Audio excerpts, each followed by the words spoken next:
இன்றைய வேதவசனம் ஆதியாகமம் 22:18.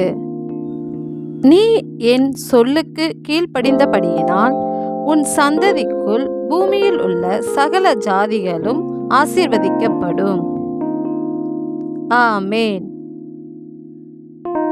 தேவன் ஆபிரகாமை பார்த்து, உன் சந்ததிக்குள் சகல ஜாதிகளும் ஆசீர்வதிக்கப்படும் என்று சொல்கிறார்.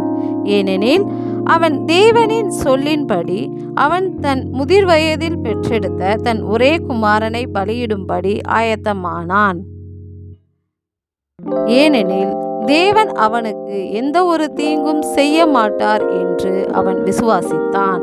அந்த விசுவாசத்தால் தான் அவன் தன் குமாரனை பலியிடாதபடி தேவன் ஒரு ஆட்டுக்குட்டியை பலியிட அவனுக்கு தந்தார். அன்றியும் அவன் தேவனின் ஆசீர்வாதத்தையும் பெற்றான்.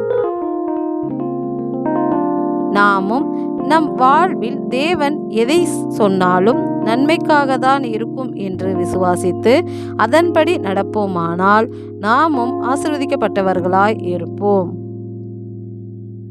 எங்களை ஆசீர்வதிக்கும் எங்கள் நல்ல தகப்பனே, உமக்கு நன்றி செலுத்துகிறோம்.